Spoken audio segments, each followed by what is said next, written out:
You just turned 30 years old. You are a world champion. You are accomplished. You have made it from out the ghetto, from the slums, from the depths of Flint, Michigan. You don't got no kids. You have your whole life ahead of you.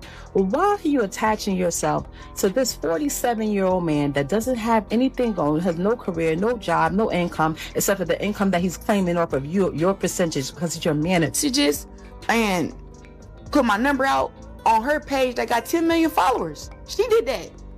Putting everybody in our business, letting them know that me and Pap was together. You're a piece of Papoose. You really are. You have turned into a piece of This, right here, the gambling, the failures that you've had in your career or whatever that didn't pan out how you wanted to, has turned you into somebody else. It was revealed that Papoose had previously been caught cheating a few days after Claressa mentioned in an interview that she hoped to have children with him the next year. Claressa is currently being dragged online, and others claim that she is solely at fault. It appears that those who cautioned her, saying, "You lose them how you get them," were correct. She first became associated with Papoose when he was still with Remy Ma, and he ultimately left her in the same manner that he had entered her life. Claressa believed that Remy was only being resentful. And even though that could have been somewhat accurate, Remy wasn't lying. She had already been cautioned by Remy that Papoose was only taking advantage of her. Remy claims that Papoose dated Claressa in order to obtain financial help because he was broke and having financial difficulties. It's difficult to completely blame Claressa because she never had a strong connection with Remy. But many people think she ignored the warning signals. Remy caused a fuss months prior when she claimed to have taken private texts from Papoose's phone when he was sleeping at Claressa's house and leaked them. She said that he had slept off while lying on Claressa's bed during a phone conversation and refused to get up. Remy asserted that Claressa was not as tough as people believed since the world champion boxer abruptly hung up when she heard her voice. Remy didn't stop there either. She attacked Claressa, claiming that Papoose had other women in his life. She said that Claressa and her public relations team were disseminating false information to support her while portraying Papoose as an angel and Remy as the antagonist. She pleaded with him to stop the lie and speak the truth. But he instructed her to be silent. According to Remy, she reportedly said he called Claressa ugly behind her back and maintained she had evidence to support her claims. Nobody was aware of Claressa and Papoose's romance before it. People were therefore astonished by the discovery. Claressa was not pleased. She replied back, wondering why Remy kept tagging her and how a lady with 2 boyfriends could be upset with a man who had a girlfriend. For a week, social media users spoke about the drama nonstop, making it a popular subject on the internet. Papoose initially remained silent, but he eventually retaliated strongly against Remy. He shared a photo of her with her purported boyfriend, Easy, the block captain, on Christmas Day, claiming that she was with Easy the previous year, while he was at home with his kid. He labeled her a liar and said she was resentful because he had moved on. He further said that he still had messages from her, pleading with him to hide a fight in which he reportedly knocked Easy unconscious. Papoose claims that he beat him because Easy shook his hand while having an affair with his wife in private. Not because of the adultery. And it was only the start. When Remy went live once more to defend her cheating, things became hot. She told Claressa straight up that Papoose was broke and only agreed to live with her because he wanted a trustworthy partner. Remy further blasted him for deceiving the public into thinking they were in a romantic relationship, claiming that although he was faithful while she was incarcerated, he was actually cheating and even getting other women pregnant. When I know the procedure when somebody goes to prison. I know the procedure. So it was never about infidelity. When I came home and I went straight through that phone immediately. I know what was up. When I had to fight baby mothers at mother-in-law's houses on Thanksgiving, I knew that girl wasn't lying. Who refused to tell people, hey, Me and Rem haven't even slept in the same bed since May 2022. You don't want to tell nobody that. You were so wrapped up in the whole black love thing. That was your thing. That was the only thing you had. And I realized that. And I respected that. You know what? I don't need to be out here telling people you ain't this and you ain't got this and you ain't doing it. What women? How do y'all think y'all know what people? What do you tell somebody being broke to y'all? Because I see a lot of this in my upgrade, downgrade. So and so's broke. This one's broke. Like, what are y'all talking about? Like, y'all don't know what people have. Actually, my ex might be the least income making person that I've ever been with. Ever. Everybody included. It's my house because I paid for it. All 1.3 million, whatever I paid in cash. With my name on it only. I take care of the kid. I take care of it. So I say, here, you go, you move over here. You're a piece of Papoose. You really are. You have turned into a piece of shit. This right here, the gambling, the failures that you had in your career or whatever that didn't pan out how you wanted to, has turned you into somebody else. As my friend, I would be like, girl, you just turned 30 years old. You are a world champion. You are accomplished. You have made it from out the ghetto, from the slums, from the depths of Flint, Michigan. You don't got no kids. You have your whole life ahead of you. Why are you attaching yourself to this 47-year-old man that doesn't have anything going, has no career, no job, no income, except for the income that he's claiming off of your percentage because he's your manager? Got you out here talking, looking crazy. He's the one that don't want to sign, don't want to get his stuff out his ex house. Doesn't be there for his child that he begged for, but telling you he wants another one. Let me guess. He's telling you he want a son, right? He has a son.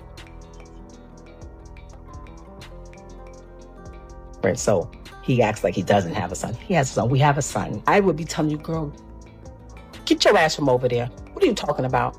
That's what I would be doing.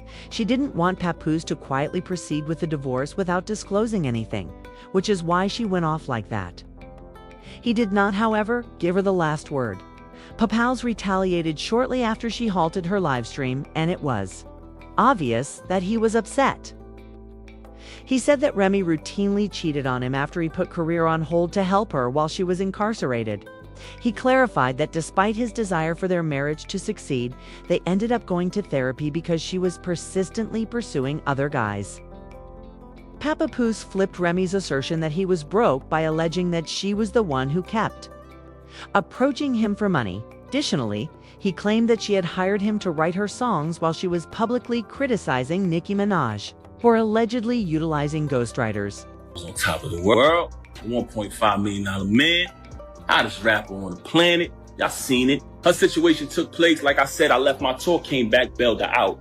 When I bailed her out, nothing but expense after expense after expense. I had to pay to pack her crib up, pay to put everything in storage, pay the storage bill every month, get a condo closer to the jail so I could visit her every day. Visiting her every day, driving back and forth to the visit to see her every day. Everybody in my ear, Pat, you got to get to work. You can't visit her every day. My deal folded. I exhausted all my funds. I had to get back to work. That's why I only visited her every day for a year straight. But after that, I had the space to visit out to like 3 times a week. Never missed a Christmas, never missed a Mother's Day, never missed a single holiday. I was there. Took care of the kids, took care of my stepson, took care of you, fed you, did everything for a year straight without working. There came a time where if our son needed certain things, if she had something in her account or whatever, she had to take care of it. If she could, she did. But for the most part, I did. Every single thing. That wasn't the first time I caught her cheating. I've caught her cheating numerous times since she's been home. I tolerated your foolishness and your cheating and your adultery for years and years and years for the sake of my child. Everything will be fine and you will still violate because you know why? You can't keep your legs closed, Rem. That's one of the main problems with you. But it wasn't good enough for you to move on and be an adult after you cheated. And I gave you numerous opportunities to stop the cheating. We went to a therapist. Why come on here and lie and say we haven't slept together since 2022? Why come on here and make it seem like that's true? We never had an agreement. Oh, you be with who you be with and I be with. We never had an agreement. All we had was you lying saying that you're not with him. Why would you deal with him? That's all we had. And when I found out the truth that you were with him, you said, let's go to therapy. And I agreed. Then we made an agreement with the therapist. You violated the agreement again. So when I caught him, I knocked him out. Wherever I would have saw him at, I would have knocked him out. I paid every bill in that household. I did nothing but buy you gifts. It's photos and everything of it. It's all on my page. Never trust a celebrity who erased their Instagram. They hiding from something. It's still there. Me buying her gifts. All that materialistic. If you notice, her entire thing was about materialism. Just fabricating. She just recently told me she don't got no money. So what you talking this money talk? You walk around with thousands and thousands and thousands of dollars of jewelry that I bought every single day. You talking this jewelry talk. First and foremost, I have a cash business. So there's numerous times where I cashed you out and you went and bought things. With my money. With my money. You want to talk about property? We bought this house together. We bought it together. I wrote 90% of the music since I've been with her. And if you come around me and you type a keyword from any one of her verses, it pops up in my phone with the date that I wrote it. I wrote one of your biggest records, man. One of your biggest hits. So you want to downplay me as an artist when I wrote one of your biggest hits. That's so sad. Look at the comments. They know what I wrote. I wrote tons of her music. 90% of her music, I wrote it since I've been around her. I wrote probably like 3 songs on her first album. If I listen to it, I'll tell you exactly which one I wrote. And when you listen to it, y'all know my pen. I never wanted a penny. I never wanted one dime. All of the music I wrote for her, I never wanted one penny. I never put my name on a credit. I never did anything. When people said, we know Pat writing that. Oh, you want to go in here and say, oh, I was making music before him. Remy may have been speaking the truth when she said Papoose was only using Claressa. She, a resentful ex, and humiliated herself with her outbursts. There are now speculations that he has already started dating a new woman. She's younger than one. Claressa, which is the twist. Although the origin of these reports is unknown, harsh jokes about Claressa's costs have already started to circulate online. Even worse is the fact that, in spite of Remy's warnings, Claressa had just said in an interview that she hoped to have children with Papoose the following year, only to have him caught cheating the very next day. That like an expiration date on your career, or is it 8 years and that's it? Or when will you try and go into, having a family, or would you have a kid and then go back to boxing? That's what I want to do. I feel like I've put too much time on hold on having a kid and being married and stuff for boxing already. I'm gonna have a baby next year. We already have it planned out. I'm gonna have a baby next year, and then after I go through my stuff, then I'll come back and fight some more, and then probably have another one, and then do the same thing again. Like, I don't want to wait till I'm, 40, 43, whatever, after my career to have my kids. Right. I want to be able to run at the park with my kids and stuff like that. I don't want to be too old. So I think that keeping my body in shape, I don't drink, I don't smoke. I think that'll also help me too. Claressa, Remy, and Papoose are far from done. Simply continues becoming more disorganized. Online users are already expressing their thoughts. Remy is obviously the one losing here, someone commented. She only comes off as more petty with each outburst. To be honest, both of them made a mistake by revealing their drama to the world. However, Remy has truly diminished her value in all of this. Another person had the opposite opinion, stating Ray is not going to allow this man to make her look foolish. He's unhappy that she's done with him after she remained silent for so long. His goal is to tamper with her luggage, ignore Papoose, take a seat with your infidelity-prone self. However, what are your thoughts? How do you feel about Papoose being discovered cheating shortly after Claressa expressed her desire to raise a family with him? Is this the end of the road, or do you believe she'll stay with him? Don't forget to go here to see the remainder of this crazy drama and leave your opinions in the comments section.